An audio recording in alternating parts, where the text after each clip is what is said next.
వస్తలేదు రాజాలు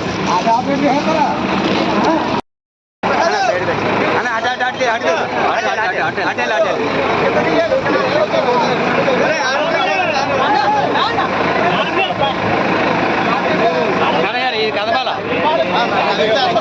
ఆ చేతులు పట్టుకోవాలి కదపొద్దు అలా ఉన్నాను చాలు చేతులు ఏంటి చాలు అలా పట్టుకోండి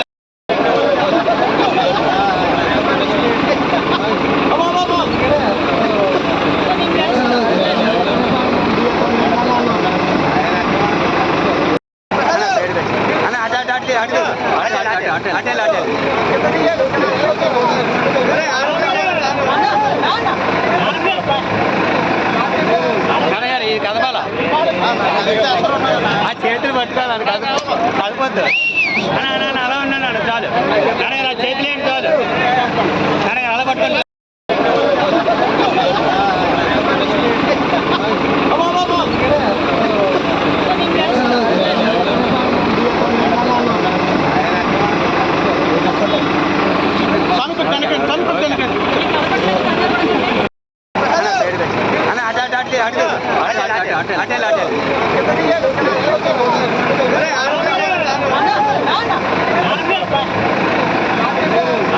ఇది కదపాల ఆ చేతులు పట్టుకోవాలి కదపొద్దు అలా ఉన్నాను చాలు చేతులు ఏంటి చాలు అలా పట్టుకోండి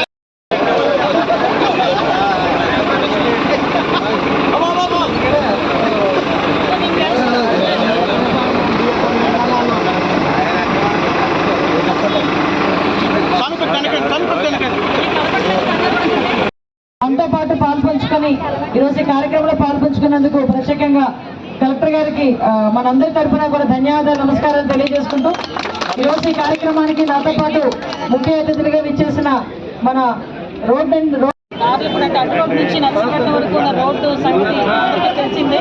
సుమారుగా 5 సంవత్సరాలుగా చాలా నరక యాత్ర పడి తిరిగే ప్రయాణికులందరూ కూడా తిప్పిపోని రోజంటే ప్రతిపక్షంలో ఉండేటప్పుడు ప్రత్యేకంగా దీని మీద 2 సార్లు పాదయాత్ర కూడా చేశాం, ధర్నాలు చేశాం. ఈ రోడ్డును ఎలాగైనా వేయాలని చెప్పేసి ఆ రోజు పట్టుబట్టాం. కాకపోతే లాస్ట్ 5 సంవత్సరాల పరిపాలనలో కనీసం ఒక గొంతు కూర్చోడానికి కూడా ఒక తల్లి మట్టి తీసుకొచ్చిన పాపాలు కూడా పోలేదు. ఆ రోజు మేము ఎన్నికల క్యాన్వాసింగ్ లో భాగంగానే ఆ రోజు మేము ప్రామిస్ చేయడం జరిగింది. గౌరవ చంద్రబాబు నాయుడు గారి నాయకత్వం తెలుసు కాబట్టి, పవన్ కళ్యాణ్ గారి కార్యదర్శులు తెలుసు కాబట్టి ఆ రోజు మేము మాట ఇవ్వడం జరిగింది. 6 నెలల లోపే ఈ రోజు మేమందరం కూడా రోడ్డు వేయించే పరిస్థితి రోడ్లకు సంబంధించి రోజు మళ్ళా తిరిగి గౌరవ చంద్రబాబు నాయుడు గారి ఆదేశాల మేరకు రోడ్డు భవనాల శాఖ మంత్రి బీసీ జనార్దన్ రెడ్డి గారి ఆదేశాల మేరకు ఈరోజు ఈ రోడ్డుని కూడా వేయడానికి ఈరోజు సిద్ధపడడం అన్నది చాలా ఆనందంగా ఉంది. దీనికి సుమారు 24 కోట్ల రూపాయలు ఈ రోడ్డుకి శాంక్షన్ అయింది. ఈ రోడ్డు వరకు కూడా ఆల్రెడీ ఈ రోజు నుంచి స్టార్ట్ కూడా జరుగుతుంది. ఇక్కడ తిరిగి అంటే అటు రోడ్ నుంచి సుమారుగా నర్సీపట్నం వెళ్ళే ప్రయాణికులందరూ చుట్టుపక్కల గ్రామస్తులందరూ కూడా ఊపిరి పీల్చుకునే పరిస్థితి. వీళ్ళే కాదండి, సుమారుగా చూసుకుంటే మన ఎన్డీబీ వర్కుల్లో దగ్గర 15 వర్కులు అంటూ ఉన్నాయి జిల్లా మొత్తం మీద. ఆ వర్కులన్నీ కూడా స్టార్ట్ అవుతాయి. ఫస్ట్ ఆఫ్ ఆల్ ఈ వర్క్ స్టార్ట్ చేయడానికి కలెక్టర్ గారు కూడా ఈరోజు ఇక్కడికి రావడం నిజంగా శుభపరిణామం కింద భావించాలి.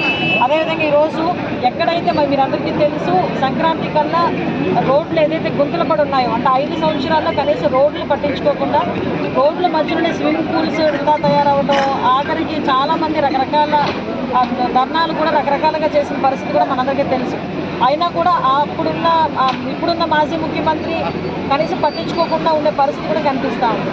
కాబట్టి ఈరోజు మళ్ళీ గౌరవ ముఖ్యమంత్రి గారు వచ్చిన తర్వాత గుంతలు లేని రోడ్లు చేస్తారని మాట ఇచ్చిన ప్రకారం ఈరోజు జనవరి 15 కల్లా ఎక్కడైనా గుంతలుంటే ఆ రోడ్లన్నింటినీ కూడా పోర్చమని చెప్పి డబ్బులు శాంక్షన్ చేయడం జరిగింది. పాయకరావుపేట నియోజకవర్గంలోనే 15 వర్కులకి 1,50 లక్షల రూపాయలు, అదేవిధంగా డిస్ట్రిక్ట్ మొత్తం చూసుకుంటే 68 వర్కులకి 4,80 రూపాయలతో ఈ జనవరి 15 కల్లా రోడ్లని గుంతలు కూడా పూర్తి చేసి క్లియర్ చేయమని గౌరవ ముఖ్యమంత్రి గారు ఆదేశాలు ఇచ్చారు. ఆ ప్రకారంగా మేము అందరం కూడా చిన్న ప్రచారం జరుగుతుంది. దాని మీద మీరు చిన్న క్లారిటీ ఇవ్వాలి.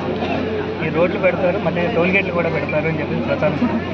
అసలు విషయం ఏంటంటే కొంచెం చదువు అవగాహన ఉన్న వాళ్ళకి ఏ రోడ్లకి టోల్ గేట్ పెడతారన్న సంగతి అర్థం అవ్వాలి. విషయం ఏంటంటే పీపీపీ మోడల్లో తయారు చేసిన వాళ్ళకి అది కూడా హైవేస్, ఇది ఇట్స్ నాట్ హైవే, ఇది ఆర్ఎన్బి రోడ్డు. హైవేస్లోని కానీ పెద్ద పెద్ద రోడ్స్కి ఏదైతే ఉన్నాయో అది పీపీపీ మోడల్లోనే ఒకవేళ ఇండస్ట్రీ కన్సెప్ట్ చేసినట్లయితే దానికి గురించి మాట్లాడేది తప్పించి ఇలా రోడ్డు కనెక్టివిటీ అంటే village to village, mandal to mandal, constituency connectivity కూడా పెట్టలేదు. అంటే ఏమంటానంటే అలా అర్థం చేసుకునే వాళ్ళకి చెప్తున్నా. వరహానది వాళ్ళు కట్టలేదు కదండి, ఆ రోడ్డుకి చాలా ఇబ్బందికరమైన పరిస్థితి. విదేశమ వాక దగ్గర రోడ్డు గురించి కూడా ఆల్రెడీ ప్రపోజల్ మొన్నే మన కలెక్టర్ గారు కూడా వచ్చి చూశారు. దానికి కూడా రోడ్డు ప్రపోజల్ మేము పెడుతున్నామండి. ఇప్పుడు 24 కోట్లు ఎంతవరకు రిస్టోర్ చేయగలిగితే అంతవరకు రిస్టోర్ చేస్తాం. ఇంకా ఎక్స్ట్రా అమౌంట్ ఏదైనా అవుతుంది అనుకుంటే కనుక ఇది దశాబ్ద కాలం కల కదండి, ఆ రోడ్డుకి ఇప్పుడే ఇందులోనే ఎక్స్టెన్షన్ పెడితే బాగుంటుంది. డెఫినెట్గా వేస్తామండి. ఎందుకంటే మీరు అబ్జర్వ్ చేశారు, ఇంతకు ముందు పాయకరావుపేట నియోజకవర్గంలో నేను ఎమ్మెల్యేగా ఉండేటప్పుడు ఏ వర్కులు జరిగినాయో అక్కడతో స్టాప్ అయిపోయింది. మళ్ళీ లాస్ట్ 5 సంవత్సరాలు ఏమీ జరగలేదు. మళ్ళీ ఈరోజు పాయకరావుపేట ప్రజలందరూ అత్యధిక మెజార్టీతో నన్ను ఎమ్మెల్యేకి గెలిపించారు, మినిస్టర్ని కూడా చేశారు. ఈరోజు ఇంకా బాధ్యత నాకు ఇంకా పెరిగింది. ఈరోజు నియోజకవర్గం మీద బాధ్యత ఇంకా పెరిగింది. ఆ బాధ్యత మీద మ్యాక్సిమం అన్ని పనులు పూర్తి చేస్తాం. హిట్ టీవీ యాప్ ని డౌన్లోడ్ చేసుకోండి. ఇందులో short news, live news, entertainment movies అన్ని అవైలబుల్ గా ఉన్నాయి. Please download hit TV app. Hit TV app ని ఫ్రీగా డౌన్లోడ్ చేసుకోండి.